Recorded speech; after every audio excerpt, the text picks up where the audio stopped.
সম্প্রতি বিএনপি চেয়ারপারসনের উপদেষ্টার পদ পেয়েছেন বেবি নাজনীন। এর আগে তিনি বিএনপির সহ আন্তর্জাতিক বিষয়ক সম্পাদক হিসেবে দায়িত্ব পালন করেছিলেন। এছাড়াও তিনি বর্তমানে যুক্তরাষ্ট্র বিএনপির অন্যতম প্রভাবশালী নেতা ও সংগঠক। কিভাবে বেবি নাজনীন বিএনপির রাজনীতির সঙ্গে জড়িয়ে পড়লেন তার একটি ঐতিহাসিক ঘটনা থাকছে আমাদের আজকের এই আয়োজনে। রাজনৈতিক অঙ্গনের নানান ইতিহাস ও তথ্য পেতে আমাদের চ্যানেলটি সাবস্ক্রাইব করে বেল বাটনটি প্রেস করে রাখুন। প্রথমেই নজর দেওয়া যাক 2015 সালের এক ঘটনায়। বিএনপি চেয়ারপারসন বেগম খালেদা জিয়া গুলশান কার্যালয়ে তখন অবরুদ্ধ ছিলেন। সেখানে হঠাৎ দেখা মিলল বেবির। খাবারের পট, স্যুপ ও দই নিয়ে হাজির হয়েছিলেন। কার্যালয়ের প্রবেশ পথেই পুলিশ ভেতরে প্রবেশ না করে তাকে বাসায় ফিরে যাওয়ার জন্য বারবার অনুরোধ করছিল। এরপরও নাছোড়বান্দা বেবি নাজনীন ভেতরে প্রবেশের জন্য প্রায় 30 মিনিট ধরে আইন শৃঙ্খলা বাহিনীর সঙ্গে বাগবিতণ্ডা করে। বেবি নাজনীন তাদের বলেন, আমি আমার মায়ের জন্য দই, স্যুপ ও খাবার নিয়ে এসেছি। আমি বিদেশে ছিলাম, মা অনেকদিন ধরে না খেয়ে আছেন। আমি মাকে খাওয়ানোর পর চলে যাব। এখানে এসেছি খালেদা জিয়ার মেয়ে হিসেবে, আমাকে ভেতরে যেতে দিন। মা না খেয়ে কতদিন বাঁচবে?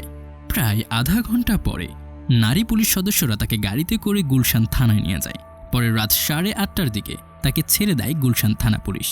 তারপর আরেকদিন জিয়া অরফানেজ ট্রাস্ট মামলার আগের রাতে অন্য দিনের চেয়ে একটু আগেই বাসায় যান বিএনপির চেয়ারপারসন খালেদা জিয়া। সাধারণত প্রতিদিন যে সময়ে কার্যালয়ে আসেন সেদিন সংবাদ সম্মেলন করায় সে নিয়মের ব্যত্যয় ঘটল। রাত 9টার সময়ে বাসভবন ফিরোজার দিকে রওনা হন তিনি। আর ফেরার সময়ও কার্যালয়ে অন্যান্য দিনের চেয়ে একটু আলাদা দৃশ্যই তৈরি হলো। নিচতলার সিঁড়ির কাছ থেকে সিনিয়র নেতারা তাকে সালাম দিয়ে বিদায় দেন। ব্যতিক্রম ছিল জনপ্রিয় সঙ্গীত শিল্পী বেবি নাজনীনের ক্ষেত্রে। খালেদা জিয়ার কার্যালয় ত্যাগের সময় গাড়ির পিছু পিছু হেঁটে গেট পর্যন্ত এসে কান্নায় ভেঙে পড়েন তিনি। তার পরের দিন থেকেই এখন পর্যন্ত বন্দী খালেদা জিয়া। এখন আপনাদের মনে প্রশ্ন জাগতে পারে, জিয়া পরিবারের প্রতি কেন এত আবেগ বেবি নাজনীনের? সেই প্রশ্নের উত্তর এখন আমরা খুঁজব জিয়াউর রহমানের ঘনিষ্ঠ সহচর দুদুর রাষ্ট্রনায়ক বই থেকে। রাষ্ট্রনায়ক বইয়ে লেখক লিখেন, রাজশাহী বিভাগে বাকি 11টি রাজনৈতিক জেলা বিএনপি প্রতিনিধি সম্মেলন দিনাজপুর সার্কিট ময়দানে অনুষ্ঠিত হয়। রাজশাহী বিভাগের 11টি রাজনীতিবিদ জেলাগুলো ছিল যথাক্রমে পঞ্চগড়, ঠাকুরগাঁও, দিনাজপুর, সৈয়দপুর, নীলফামারী, রংপুর সদর, কুড়িগ্রাম, লালমনিরহাট, গাইবান্ধা, বগুড়া, জয়পুরহাট জেলাসহ সকল 11টি রাজনৈতিক জেলার সকল থানা কমিটির, পৌর কমিটির বিএনপি প্রতিনিধিবৃন্দ সম্মেলনে যোগদান করেন। এই প্রতিনিধি সম্মেলনে জাতীয় নেতৃবৃন্দ সহ রাষ্ট্রপতি জিয়া গুরুত্বপূর্ণ বক্তব্য রাখেন। সম্মেলনে মধ্যাহ্নভোজের জন্য আধা ঘন্টার বিরতি দেওয়া হয়। মধ্যাহ্নভোজ শেষে যখন সভাস্থলে আসছি, গেটের বাইরে একটি লোক বাঁশি নিয়ে একটি মেয়েকে নিয়ে সভাস্থলের গেটের বাইরে দাঁড়িয়ে আছে। মেয়েটি এবং বাঁশি হাতে লোকটি আমাকে বলল, আমাদের বাড়ি আপনার জেলা রংপুরে, আমার মেয়েকে আপনাদের সভায় একটি গান গাওয়ার সুযোগ করে দিন। রাষ্ট্রপতি জিয়ার সামনে আমি মেয়েটিকে এবং তার বাবাকে বললাম, তোমাদের গান এবং দোতারা আমি শুনিনি। হঠাৎ কিভাবে রাষ্ট্রপতির সামনে হাজার হাজার নেতাকর্মীদের সামনে গান গাওয়ার সুযোগ করে দেই? এটা সম্ভব নয়। তারপরও মেয়েটি এবং তার বাবা আমার জেলার লোক হিসেবে বারবার আকুতি মিনতি করল। আমি বললাম, ঠিক আছে, রাষ্ট্রপতির সামনে গান গাওয়ার আগে আমাকে একটি গান গেয়ে শোনাও। মেয়েটিকে বললাম। মেয়েটি একটি কাওয়ালি গান গেয়ে শোনালো। কাওয়ালি গান শুনেই আমি মুগ্ধ হয়ে গেলাম। এত ছোট মেয়ে এত ভালো গান গাইতে পারে বিশ্বাস হচ্ছিল না। এর মধ্যে সভাস্থলে মধ্যাহ্নভোজ শেষে নেতৃবৃন্দ সহ রাষ্ট্রপতি জিয়া উপস্থিত হয়েছেন। মেয়েটির বাবা সহ স্টেজের কাছে আসার অনুমতি দিলাম।